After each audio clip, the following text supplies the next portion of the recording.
Salut la team, j'espère que vous allez bien. On se retrouve dans cette nouvelle vidéo pour que je puisse vous parler un petit peu de caméra. Et oui, c'est le cœur de mon métier. Pour faire des vidéos, j'ai forcément besoin de caméra et je travaille avec Insta360 qui est désormais l'un de mes partenaires. Et je vais pouvoir vous expliquer un petit peu comment vous allez pouvoir faire la même chose, pouvoir vous balader au quotidien et faire en quelques clics des petites images de votre sortie avec toutes vos données à l'intérieur, toute la télémétrie, donc votre fréquence cardiaque, les watts, de façon à pouvoir impressionner un petit peu vos amis et garder un très beau souvenir. Donc là, je suis en direct d'Alcocebre en Espagne, sur lequel je viens de réaliser l'une de mes meilleures sorties avec un col certes court de 3,5 km, mais par contre à 10% de moyenne, avec un beau passage à 20%. Et ça, j'avais envie de vous le partager. Et là, on va regarder ensemble comment j'ai pu le faire en quelques clics pour vous aider à faire la même chose de votre côté.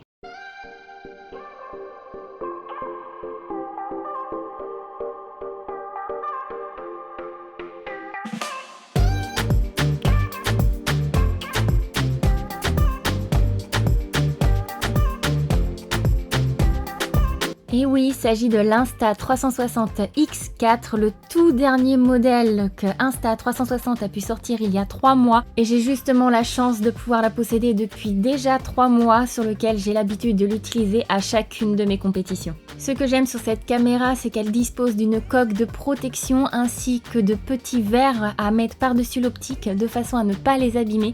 Donc ça, c'est vraiment le gros point fort par rapport à l'ancien modèle X3.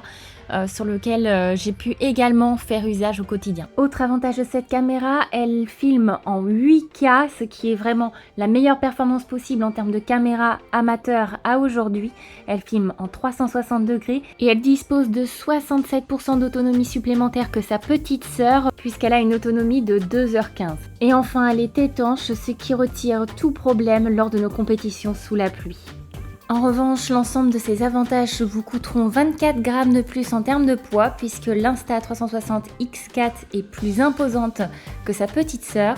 Mais l'une comme l'autre se fixe très simplement puisqu'il suffit de les visser sur leur support. Et d'ailleurs, je suis déjà en train de vous préparer une deuxième vidéo à ce sujet puisque j'ai reçu un énorme colis de la part d'Insta360 avec plein d'accessoires que je vais pouvoir vous présenter.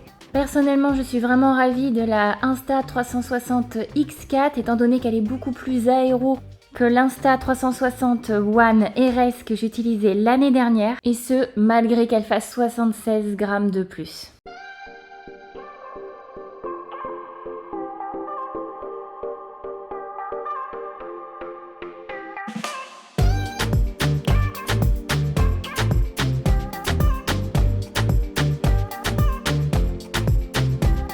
La caméra bien installée, vous faudra ensuite vous équiper de votre compteur Garmin ou de votre montre Apple Watch, de façon à ce que la télémétrie puisse s'effectuer. Pour régler la définition de la caméra, il vous suffit de cliquer sur le bouton démarrer et vous voyez en bas de l'écran 4K 30 images par seconde, et en cliquant dessus, cela vous permet de pouvoir sélectionner d'autres options. Évidemment, plus vous allez mettre une bonne résolution, plus l'autonomie va être moindre.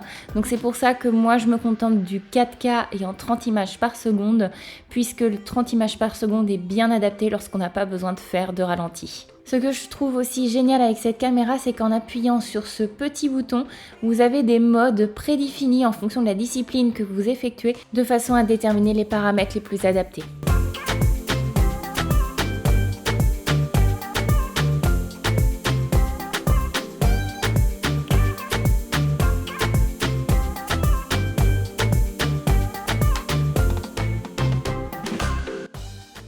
Et pour en finir avec le fonctionnement de cette caméra, elle se recharge simplement à cet endroit précis, et vous avez également la batterie que vous pouvez déclipser très facilement avec une seule main, ce qui vous permet de pouvoir éventuellement la changer lorsque vous êtes en cyclosportive.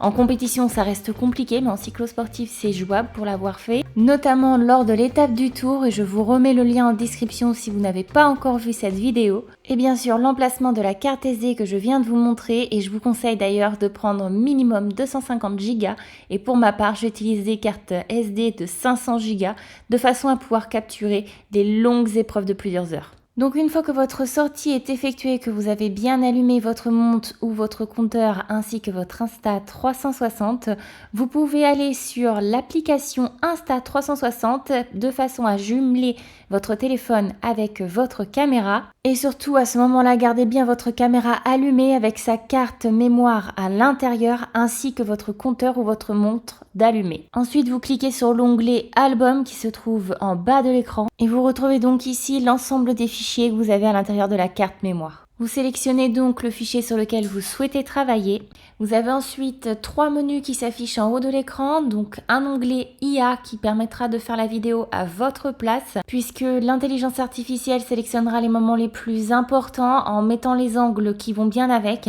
Ils feront même des petits effets et ils vous mettront une musique pour que tout soit prêt, que vous puissiez le publier.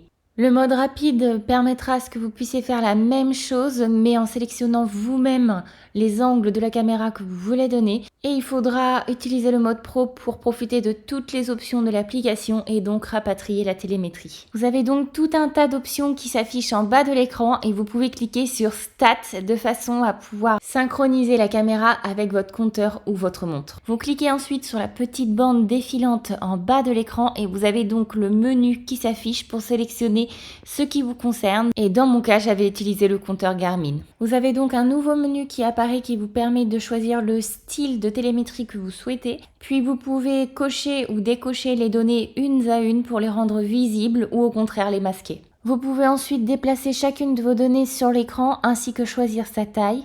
Puis sur le menu, vous pouvez sélectionner le petit ciseau de façon à choisir le moment précis que vous souhaitez conserver de votre vidéo. Et enfin, il ne vous reste plus qu'à choisir l'orientation de la caméra et pour ce faire, vous cliquez en bas de l'écran sur le petit plus en jaune et ensuite vous recliquez sur l'endroit exact où vous voulez que la caméra puisse être figée. Cela vous crée ce qu'on appelle une clé, donc c'est le rond jaune avec le point blanc à l'intérieur et si vous repassez le curseur dessus, vous avez la possibilité de l'effacer en cliquant sur la croix et bien sûr, vous pouvez en créer plusieurs dès lors que le plus s'affiche.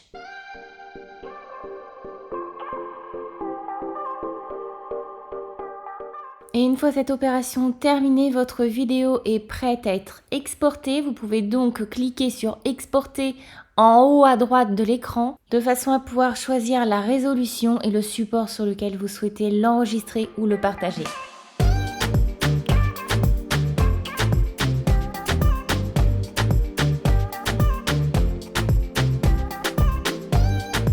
Alors bien sûr, si tu n'as pas encore acquis ta première caméra Insta360, je te laisse aller en lien en description de mon YouTube ou de mon Instagram sur lequel tu retrouveras tous les liens affiliés. J'ai un lien affilié pour chaque caméra d'Insta360 et ça te permettra de pouvoir avoir davantage d'accessoires grâce à ce lien. Donc surtout, profites-en, abuse-en et du coup, je te laisse avec le résultat final pour pouvoir te donner envie.